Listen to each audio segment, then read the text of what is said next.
And I just remember thinking, I got to the point where I was like, I have no training in this. Nobody taught me how to work with, supervise, make everyone comfortable, train them. Like that did not come into play in any of my special ed training. And I felt really overwhelmed. Welcome to the Misfit Behaviorists podcast. Join your hosts, Audra Jensen and Caitlin Beltran, here to bring you evidence-based strategies with a student-centered focus. Let's get started. Hey, everybody, welcome back to the Misfit Behaviors. We have Caitlin with us today, and we were thinking a couple of different things we want to talk about over the next couple of weeks. One of the things is I've seen a number of questions recently in the Facebook group and some other places about working with paras and adults. And I found over the years that we get into this a lot working for the kids because we love the kids, and we get in there like working with adults is its own little challenge and stuff. So tell me, Caitlin, over the years, what's kind of been your experience? I feel like mostly everyone has the same story, right? You get into it working for the kids, just like you said. But I remember being 24 and running my first classroom. It was an out of district placement. So I had 7 students, each with almost a one-to-one. So in other words, I was managing, working with 7 students and 7 adults. And I just remember thinking, I got to the point where I was like, I have no training in this. Nobody taught me how to work with, supervise, make everyone comfortable, train them. Like that did not come into play in any of my special ed training. And I felt really overwhelmed. Yeah, I've often thought like when we go through university training or whatever, one of the things they need to do a class on working with Mhm. adults. I mean, just managing people, managing Right. schedules and personalities. And honestly, a lot of women, and Mhm. women are unique. And working with a They whole are. bunch of and it takes a special person to be able to handle all that. It definitely comes with its own set of benefits, but also challenges. Yeah, and if you think you're working in an office in a cubicle and your friend is over Yeah. there, when you're in school, you're like you're all on top of each other Video. 6 hours a day. It's Yeah. constant. And then Yeah. you don't get to choose, so you have very different personalities that do not always mix well. Sometimes they're great and Yeah. sometimes they don't work. So I threw together some visuals. I'm going to share my screen. Well, the first one I was thinking, Paris, more than anything, I am so grateful.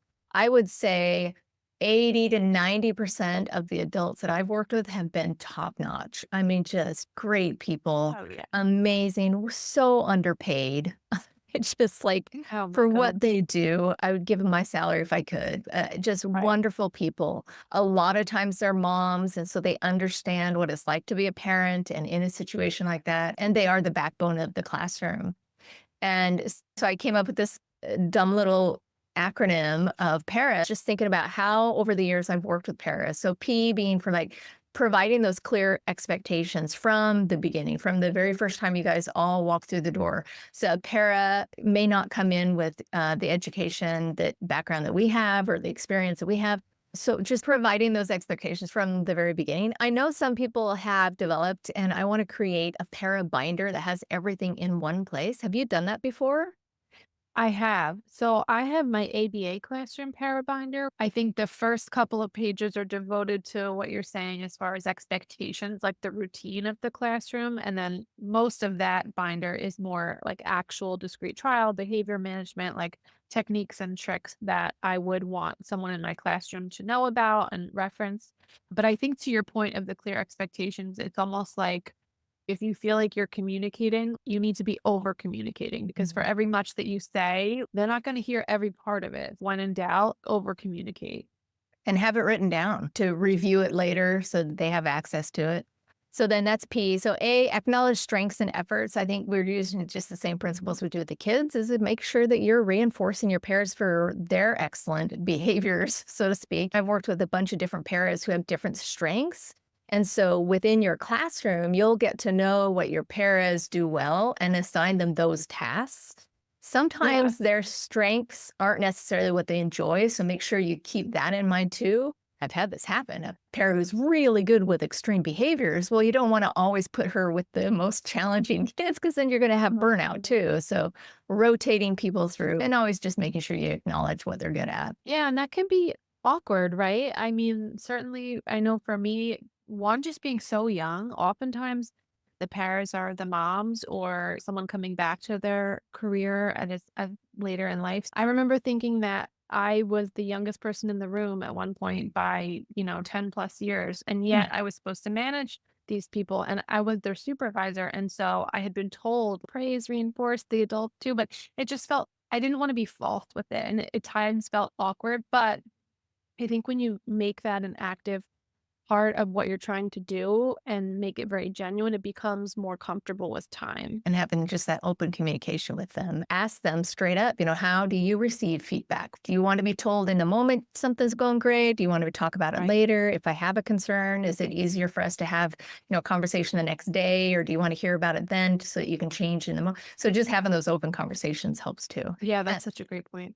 And then ours, like redirect problem behaviors early. Don't let it become a big thing because it's just harder to change later on. Totally agree with that. There's nothing to be gained by waiting. And then A, so PARA, is approach it with respect. Your parents are the backbone of your classroom. So whether they're young or have a lot of years of experience, always showing that deference, that respect to them for their stage in life and what they bring to the table, because there's some amazing people out there in this job. And sometimes there are people who could be teachers, have chosen not to be. I've even worked with a teacher who was a certified teacher, but chose to be a para because she didn't want the responsibility of the teacher. She was fantastic. And so just showing her Right. that respect, that deference for her. I love that. Just acknowledging. And like you said, you might have someone coming in with a certified teaching degree and you might have someone coming in who's never done this, but is still bringing something to the table just by wanting to be there. I have seen a few instances where you get that teacher who has the mentality that it's like, well, I'm the special ed teacher, I'm in charge. They're here to listen to me. And that just never goes well because if you're not having the respect of somebody wanting to do this job for as little as they get paid, I mean, They that's are going to be a amazing. really uphill battle. Truth.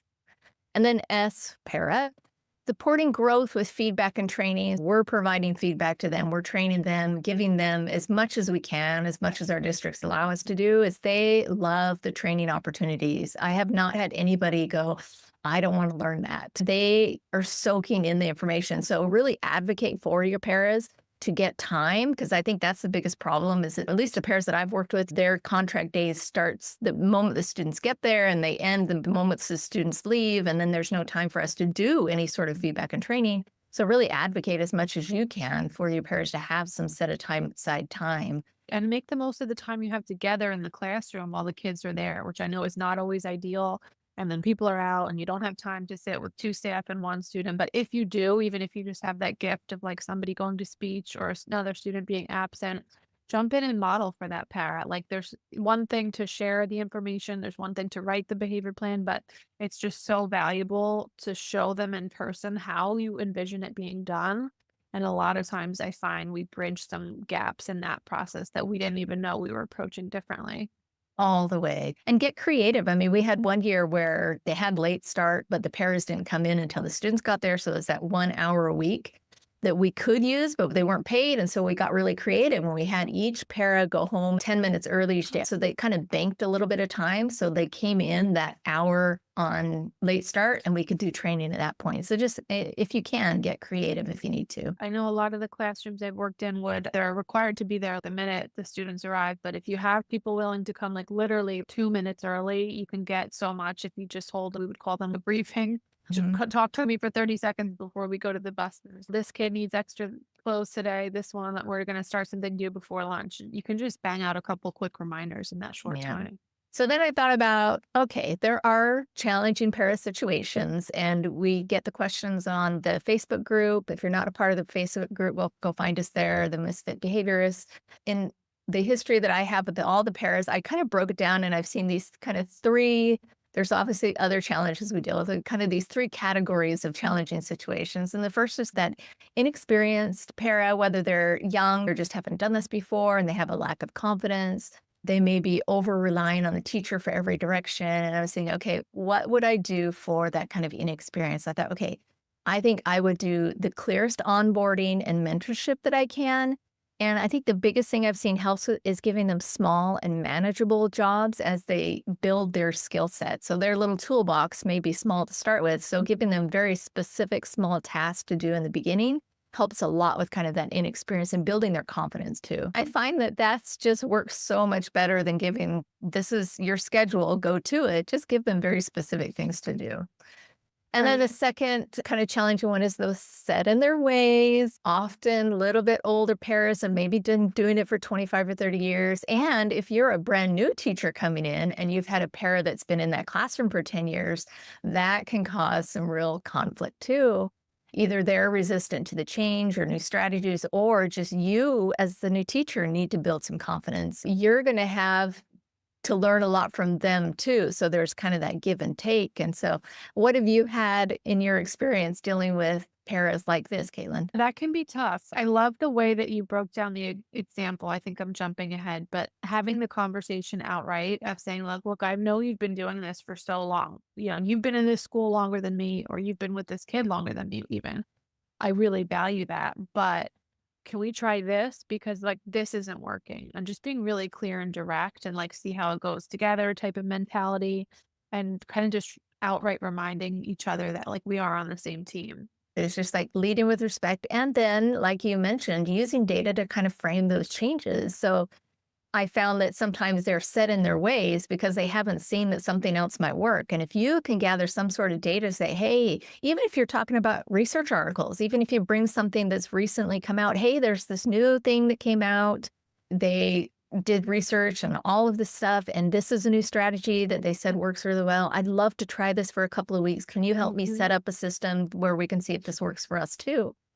And so that Mhm. hopefully gets you both on the same page. When in doubt, I'm just like, I don't want to say pleading, but I was like, humor me. I don't Oh, just that's try good. this. I've tried the research angle. I've tried the like same team angle, but in my years, I've had a few parents that are just like, well, it's always going to be this way. You know, mom's plays them Yeah. at home, so nothing we can do. And I'm like, you know Yeah. what? Just let's just throwing this out there. Like, Yeah. let's just try this for a week. We had one situation where and it was a nice older lady that had been doing it a very long time, and we tried to make some training changes, and it just wasn't sticking, and it wasn't for lack of trying. She wasn't resistant, it wasn't in her skill set, and so we just ended up putting her with a very specific student in a very specific role, and she did fine there until she finally Wow. retired. So you just gotta have to, you work what she could. We placed her right next to the door. And you know what too is sometimes I've found myself become a little bit frustrated by that Oh, yeah. response of someone who's not willing to try, who's set in their ways. And then over time, I'm like, if I reverse it, if I flip the script myself and call them out in a positive, compliment them in front of our supervisor, I find them soften a bit. And I'm like, maybe even though they've been doing this for so long, they have this false bravado because they really are insecure about, have I been here too long? Do I not know what I'm doing? Just kind of killing them with kindness, for lack of better word, sometimes. That's a really good point. And then the third kind of problem area I've seen is the cliques that we get from being a Mm, whole bunch of women and, pairs.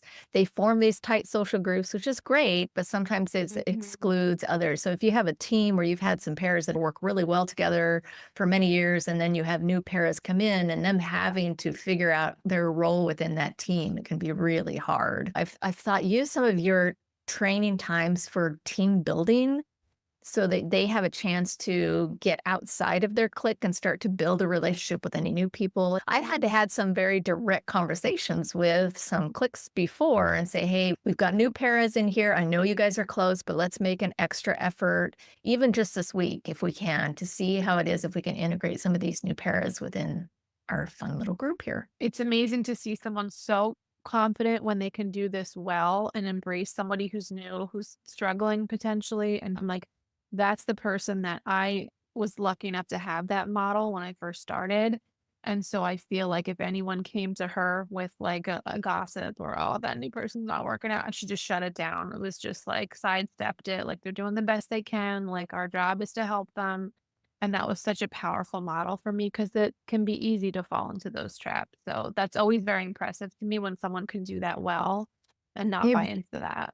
You bring up a really good point. If you have a clique in your classroom, and there always is sort of a ringleader of the clique, if you can go to that person directly, privately, and say, hey, this is Yeah. something that I'm concerned about. Can you help me lead this group to be more inclusive with everybody? If you Yeah. can get that person on board with you, that might help Yeah. that situation too.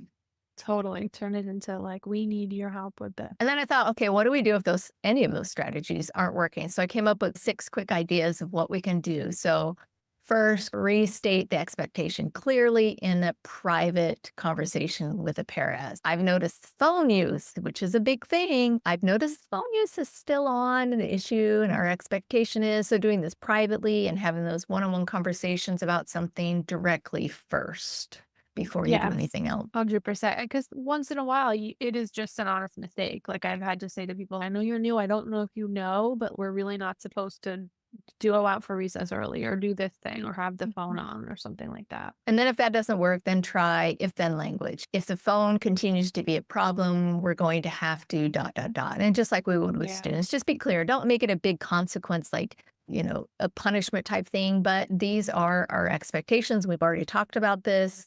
Now we need to abide with this or this particular thing will happen. And then if you have to start documenting, and that may be that you're just starting to jot down, you've had the conversations privately, you've said what the expectations are, you know that they know what's going to happen if they don't comply.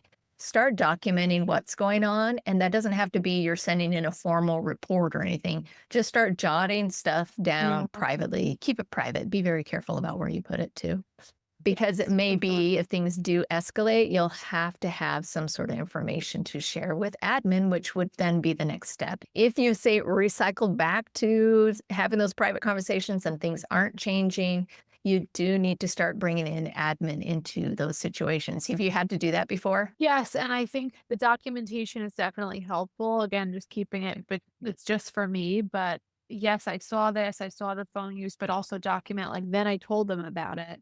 Then it either still happened or it didn't. Then we had a class meeting about it. And so if I'm just like sitting there documenting everything they're doing, like, no, I'm also documenting what I'm doing about it. And if it has to go further, then I feel like I'm accountable with what I've done.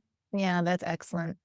And then, if for whatever reason you don't have the support or it's just not getting anywhere, if that's not working, then try to think outside the box. How can you adjust the roles if you are dealing with a phone issue? Can you put them in a role where they can't use their phone? If they're running a class or doing a craft where they have stuff on their hands, they can't use their phone. How can you, what is that? It's just a DRI. Yes. Different reinforcement, incredible behavior. How can you adjust the role if possible so it Can stops you being a hold problem? these bananas all day? For sure. And you have to be careful because I think we're kind of seeing the writing on the wall. You're going through all these, but leading to that last step of like, what is the next step? Do you have to go to admin?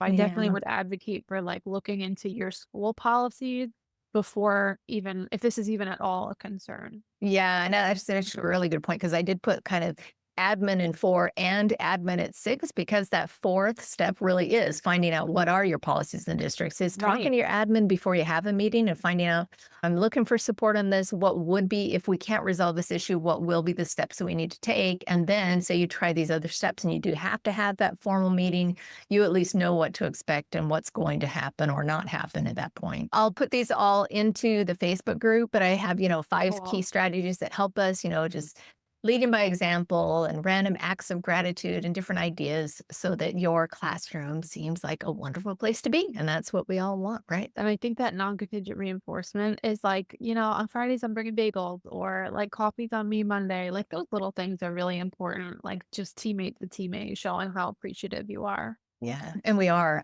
They really are the backbone. We couldn't run the programs, any of them, without our parents. So Totally. if you're out there listening, we love you. Stick around. The year will be Don't over go at some anywhere. point. Don't go anywhere. So again, find us on Facebook, the Misfit Behaviorists. Don't forget to subscribe, share if you like what we're doing so that we want to keep doing it.